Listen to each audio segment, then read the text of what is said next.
అందరికీ నమస్తే అండి. నా పేరు అనిల్ కేతా. జనగళం ప్రేక్షకులకు స్వాగతం. సొసైటీని స్పాయిల్ చేయడానికి ఒక దుర్మార్గమైన ఎలిమెంట్గా మారుతున్నారు. ఇవాళ రోజా మార్క్ రాజకీయం ఎంత దిగజారుడుగా ఉంటుందంటే, ఆమె మాటలు ఎంత బజారుతనాన్ని గుర్తు చేస్తాయంటే, రోజా అది నోరా డ్రైనేజా అని ప్రశ్నించాల్సిన సిచ్యువేషన్ వాళ్ళ ప్రజలకి కలుగుతుంది. ఎందుకంటే ఆర్కే రోజా గారు నన్ను ఒక ఏడుపు డ్రామా చేశారు. ఆ ఏడుపు డ్రామా ఎందుకు చేశారనే దానికి గల రీజన్స్ ఆ పార్టీకి ఆమెకి తెలియాలి. ఎందుకంటే మిథున్ రెడ్డి గారి బెయిల్ రద్దయిపోతుంది, ముందస్తు బెయిల్ పిటిషన్ కొట్టివేస్తారు, ఖచ్చితంగా ఆయన ఇమీడియట్గా అరెస్ట్ అవ్వచ్చు. మద్యం స్కామ్ అనేది రాష్ట్ర వ్యాప్తంగా సంచలనం అవుతుంది.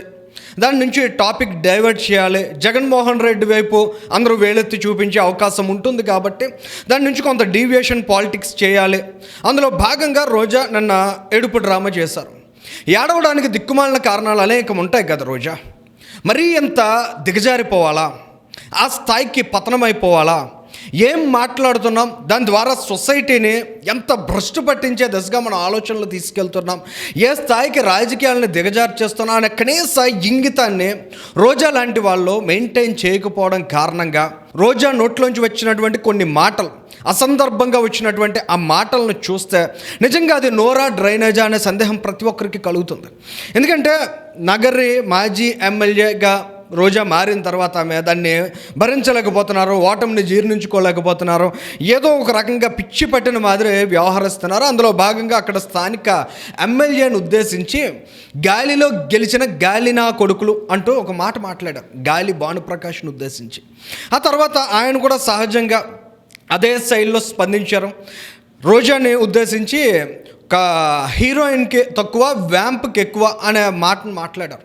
ఖచ్చితంగా అలాంటి మాటలను ఎవరూ కూడా ఎంటర్టైన్ చేయరు, వాటిని ఎవరూ కూడా ఎంకరేజ్ చేయరు. కానీ వైఎస్ఆర్ కాంగ్రెస్ పార్టీ అలాంటి మాటల్ని ఎంకరేజ్ చేసింది కాబట్టి మొన్న చూసాం మనం, నల్లపు ప్రసన్న కుమార్ రెడ్డి ఏ విధంగా మాట్లాడాడు, ప్రశాంత్ రెడ్డి గారిని ఉద్దేశించి బోరుబావిలో పడ్డట్టు అట్లాంటి దిగజారుడు కామెంట్స్ ఆ రోజు వైసీపీ నాయకులు చేశారు. దాన్ని జగన్మోహన్ రెడ్డి హర్షించాడు, ఆయన ఎంకరేజ్ చేశాడు. రోజా లాంటి వాళ్ళు కూడా సైలెంట్గా ఉండి వాటిని పరోక్షంగా మద్దతు పరిచారు. కాబట్టి వాళ్ళ దాని మీద ఆ తరహా ఆ లైన్లో ఆ స్ట్రీమ్లో కొన్ని కామెంట్స్ వస్తూ ఉంటాయి, వాటిని ఎవరు ఆపుతారు? నిజంగా ఆ రకమైనటువంటి వ్యాఖ్యలను జగన్మోహన్ రెడ్డి, ఆర్కే రోజా ఆ రోజు ఖండించుంటే ఇవాళ ఇలాంటి వ్యాఖ్యలను కూడా మనం వినాల్సినటువంటి సందర్భం వచ్చి ఉండేది కాదు. గాలి నా కొడుకులు అంటూ నోటి తేట మాటలను కూడా రోజా మాట్లాడకుండా ఉండి ఉంటే ఆ రకమైనటువంటి రియాక్షన్స్ కూడా ఉండవు. సరే, ఇక్కడ ఆర్కే రోజా చేసినటువంటి డ్రామా ఏంటనే అంశాన్ని మనం ఒక్కసారి అబ్జర్వ్ చేసినట్లయితే పూర్తిగా ఒక స్టంట్ మాట, అంటే ఒక రాజకీయపరమైనటువంటి కోణంలో అత్యంత డీగ్రేడింగ్ కామెంట్. సాక్షి మీడియాలో కూర్చుని ఆమె చేసినటువంటి మాటలు అక్కడ ఎంత ప్లాన్డ్గా వాళ్ళు వచ్చారంటే, రోజాతోటి ఆ పర్టికులర్ సబ్జెక్ట్ మాట్లాడించాలి, ఆ పర్టికులర్ సబ్జెక్ట్లో రోజా ఏడవాలనేది వాళ్ళ స్క్రిప్ట్. అందులో భాగంగా ఒక 3 నిమిషాలు రిహార్సల్ అయింది. 3 నిమిషాల తర్వాత ఆ ఛానల్లో ఉన్నటువంటి ఒక యాంకర్ అడిగినటువంటి ప్రశ్న ఇప్పుడు మీరు వింటున్నారు. పిల్లలు ఎప్పుడైనా ఏదైనా సందర్భంలో మీ దగ్గరకు వచ్చి అమ్మా ఏంటిది ఇలా జరుగుతోంది ఏంటి, వాళ్ళ భార్యలో వాళ్ళ కూతురులో కోడల్లో అంటే ఊరికే ఉంటారా? ఇది ఒకసారి అడిగాడు ఆయన. అడిగిన తర్వాత ఆర్కే రోజా ఇంకా సెట్ అవ్వలేదు మాట, ఆ స్ట్రీమ్లో ఆ ఫ్లోలో పడకపోతే మళ్ళీ ఇమీడియట్గా దాని కంటిన్యూషన్ ఆ వీడియోని కూడా మీరు వాచ్ చేయొచ్చు. ఇమీడియట్గా మళ్ళీ అదే క్వశ్చన్, మీ పిల్లలు బాధపడి మీ దగ్గరకు వచ్చి చెప్పిన సందర్భాలు ఏమైనా ఉన్నాయా? ఏంటమ్మా ఇది, మమ్మల్ని కూడా ఈ విధంగా లాగుతున్నారని బాధపడిన సందర్భాలు ఏమైనా ఉన్నాయా? ఇది ఇక్కడ ఆర్కే రోజా కోట్ చేసినటువంటి ఒక దిక్కుమాలిన ఎగ్జాంపుల్. మీరు ఒక్కసారి చూసినట్లయితే ఆర్కే రోజానే అది నోరా డ్రైనేజా అని ఖచ్చితంగా ఎవరన్నా కూడా అడగగలుగుతారు, దాన్ని యాక్సెప్ట్ చేయగలుగుతారు. మా అబ్బాయి అయితే చాలా డిప్రెస్ అయిపోయాడు. ఒకసారి చెప్పాను, ఒకసారి కూడా ఎక్కడ వాడికి మామూలుగా నన్ను ఎప్పుడు వెనక నుంచి పట్టుకుంటాడు బాబు వచ్చి. ఇలాంటి దరిద్రపు కొట్టు దిక్కుమాలిన ఎగ్జాంపుల్స్ చూపించడం, మాట్లాడడానికి కూడా ఎవరికన్నా సిగ్గేస్తుంది. అసలు ఆర్కే రోజా లాంటి బుద్ధి జ్ఞానం లేనటువంటి అన్నది కదా ఆమె పవన్ కళ్యాణ్ గారిని ఉద్దేశించి, గాడిదలా 55 ఏళ్ళు వయసు వచ్చిందనే. మరి ఈమెకి ఎంత వయసు వచ్చిందో జనాలకు తెలియదు, కానీ ఈమె కూడా కాస్త బుర్ర పెంచుకోవాల్సినటువంటి అవసరం ఉంది. అప్పుడప్పుడు ఆర్పి అంటూ ఉంటాడు, ఒళ్ళు పెరిగింది కానీ బుర్ర పెరగలేదని. నిజంగా అదే విధంగా అనిపించింది. ఇక్కడ ఉన్నటువంటి సబ్జెక్ట్ ఏంటంటే, ఒక ఏడాది క్రితం ఒక దిక్కుమాలిన ఇంటర్వ్యూ ఇచ్చి ఆ ఇంటర్వ్యూలో ఈమె కొడుకు తో ఉన్నటువంటి ఒక ఫోటోని మార్క్ చేశారని చెప్పి ఏడ్చింది. ఆ దిక్కుమాలిన ఏడుపు అప్పుడు తగలెట్టావు కదా. ఆ రోజుల్లో మీరు అధికారంలో ఉన్నారు కదా. అధికారంలో ఉన్నప్పుడు ఆ ఫోటో ఎవడో పెట్టాడు, ఏ నెంబర్ నుంచి వచ్చింది, ఏ అకౌంట్ నుంచి వచ్చింది, దాన్ని ఇమీడియట్గా ట్రేస్ అవుట్ చేసి చర్యలు తీసుకోవాలి కదా. ఆ ఏడుపు డ్రామాలకు చక్కగా మేకప్ వేసుకుని మరి కూర్చున్నాం. అది జరిగి ఏడాది అయిపోయింది. ఇవాళ మళ్ళీ సేమ్ అదే ఉదాహరణనే ఇంకొక ఇంటర్వ్యూలో కోట్ చేస్తున్నావు. నిజంగా నీ కొడుకు డిప్రెషన్లోకి వెళ్ళిపోయినటువంటి ఒక ఇన్సిడెంట్ని పదే పదే నువ్వు తీసుకొచ్చి పబ్లిక్ డయాస్లో పెడుతున్నావంటే నువ్వు ఎంత నీచమైనటువంటి ఆలోచన కలిగి ఉన్నావు అనేది ఇక్కడ క్లియర్గా అర్థమవుతుంది. నీ కొడుకు డిప్రెషన్లోకి వెళ్ళిపోయాడు అనే విషయం నువ్వు ఆ రోజు చెప్పావు. ఆ సందర్భం అయిపోయింది, దగ్గరగా ఏడాది గడిచిపోయింది. మళ్ళీ ఇవాళ సేమ్ ఇన్సిడెంట్ని నువ్వు మీడియా ముఖంగా చెప్పడం ద్వారా దాన్ని పదే పదే ఏదో మానిపోయినటువంటి గాయాన్ని రేపడం కాదా? ఇలాంటి ఆలోచన, ఇలాంటి స్థాయికి నువ్వు దిగజారిపోయావంటే నిజంగా రోజా గారు మీది అది నోరు కాదు. దాన్ని ఏమనాలో, ఎంత నీచంగా దాన్ని సంబోధించాలో మీరే అర్థం చేసుకోవాలి. అసలు ఆర్కే రోజా ఇవాళ ఈ నంగనాచి ఏడుపులు అంటారు, నిజంగా అలాంటి ఏడుపులు ఏడుస్తున్నారు కదా. అసలు ఆమె గతంలో మాట్లాడినటువంటి మాటలు కూడా చాలా భయంకరంగా ట్రెండ్ అవుతున్నాయి సోషల్ మీడియాలో.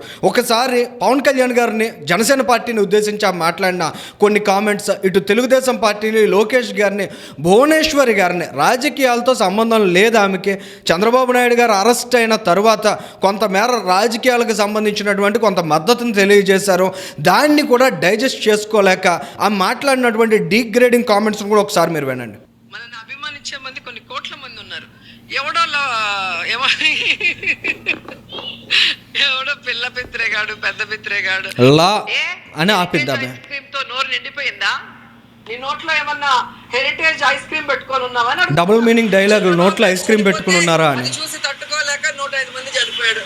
చంద్రబాబు నాయుడు చనిపోయిన కారణంగా ఆ తట్టుకోలేక 7 మంది చనిపోయారు చిత్తూరు జిల్లా. చంద్రబాబు నాయుడు గారిని ఉద్దేశించి కామెంట్స్. సతీమణి భువనేశ్వరి గారు అంటారు, కూతుర్ని సతీమణి చేసేస్తారు, బతికున్నోళ్ళని చంపేస్తారు. భువనేశ్వరితో నిజం గెలవాలి అని చెప్పి ఒక బస్సు యాత్ర స్టార్ట్ చేశారు. ఆమె అసలు చాలా పెద్ద పెద్ద డైలాగులు మాట్లాడుతుంది. తెలుగే మాట్లాడటం రానా? రాష్ట్రానికే సంఖ్యలేసినట్టు మాట్లాడుతుంది. చంద్రబాబు నాయుడికి సంఖ్యలేస్తే చంద్రబాబు నాయుడు, లోకేష్, భువనేశ్వరి గారు చేసిన దోపిడీ మరి కోర్టులు గమనించి అందరినీ కూడా జైల్లో శాశ్వతంగా పెట్టాలని కూడా కోరుకుంటున్నాం. మొన్నటి వరకు బయటికి రాని మా అమ్మ ఈరోజు బయటికి వచ్చింది అంటున్నారు. ఎవరి కోసం వచ్చింది? ఇది ఎంత డిగ్రేడింగ్గా మాట్లాడిందండి. ఏమే నోట్లో ఐస్ క్రీములు పెట్టుకున్నారా, పిల్ల పిత్రేగాళ్ళు, పెద్ద పిత్రేగాళ్ళు, ఇలాంటి మాటలు ఒక పబ్లిక్ ఫోరమ్స్లో ఒక మహిళా మంత్రి హోదాలో ఉండి ఆమె మాట్లాడిన మాటలు. అంతకుముందు ఆమె ఎమ్మెల్యేగానో లేదా ఓడిపోయిన ఎమ్మెల్యేగానో చేసినటువంటి కామెంట్స్ అనేవి వేరే. కానీ ఒక మంత్రి స్థాయిలో ఉండి ఆమె ఏ స్థాయికి దిగజారి మాట్లాడారనేది చూస్తున్నాం.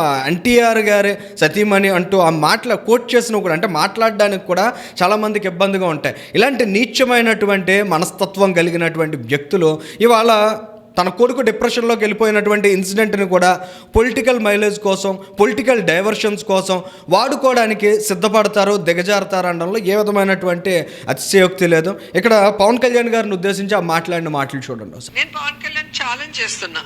నీకు ఇప్పటికే 55 ఏళ్ళు వచ్చింది గాడిదకి వచ్చినట్టు. నీకు ఇంకా 45 ఏళ్ళ టైం ఇస్తున్నా, అంటే జీవితకాలం ఇస్తున్నా.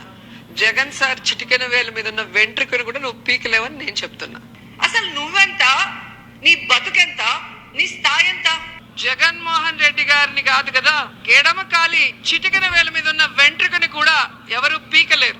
ఈ గాల్లో గెలిచిన గాల్లో కొడుకులు ఎక్కువైపోయినారు రాష్ట్రంలో ఎమ్మెల్యే. ఇది ఈ రకమైనటువంటి మనస్తత్వం రోజాది. జగన్ గారికి చిటికినేల మీద ఎంట్రుకలు ఉన్నాయా, కాలి చిటికిన వేల మీద ఎంట్రుకలు ఉన్నాయా అని కూడా ఆలోచన చేసి ఆ రకమైనటువంటి కామెంట్స్ చేసినటువంటి రోజాని యూజువల్గా ఎవరైనా బజారు ఆలోచనలు కలిగినటువంటి వ్యక్తులను ఉద్దేశించి అలాంటి కామెంట్స్ అయితే చేస్తారో అలాంటి మాటలే మాట్లాడతారు. ఎందుకంటే ఆమె ప్రవర్తన, ఆమె హావభావాలు, ఆమె యొక్క భావ వ్యక్తీకరణ ఎంత దిగజారుడుగా ఉందో అదే స్థాయిలో దిగజారి మాట్లాడే మనుషులు ఆమెకి మ్యాచ్ అవుతారు. ఆమె ఆలోచనలకు తగ్గట్టు కొద్దిమంది తయారవుతారు, అటువంటి కామెంట్స్ చేస్తారు. ఇవాళ ఆర్కే రోజా ఒక పబ్లిక్ డయాస్లోకి వచ్చేసి ఈ విధంగా మీడియా ముందు మాట్లాడి ఆ ఏడుపులు ఏడవడం, దానికి మద్దతుగా వైఎస్ఆర్సీపీ ఒక పెద్ద ఎత్తున ట్రెండింగ్గా క్రియేట్ చేస్తూ ఉండడం, ఇది పూర్తిగా మనం అబ్జర్వ్ చేసినట్లయితే మిథున్ రెడ్డి అరెస్ట్ కాబోతున్నారు. మిథున్ రెడ్డి ముందస్తు బెయిల్ పిటిషన్ తిరస్కరణకు గురైంది. సో ఇటువంటి కాన్సిక్వెన్సెస్లో జగన్మోహన్ రెడ్డి ఈ రకమైనటువంటి డైవర్షన్ పాలిటిక్స్ కోసం రోజా లాంటి దేనికైనా దిగజారి మాట్లాడడానికి సిద్ధపడేటువంటి ఒక నాయకురాల్ని ముందు వరుసలోకి తీసుకొచ్చి ఆట మొదలుపెట్టాడు అనేది చాలా స్పష్టంగా ఇక్కడ అర్థమవుతుంది. Thank you.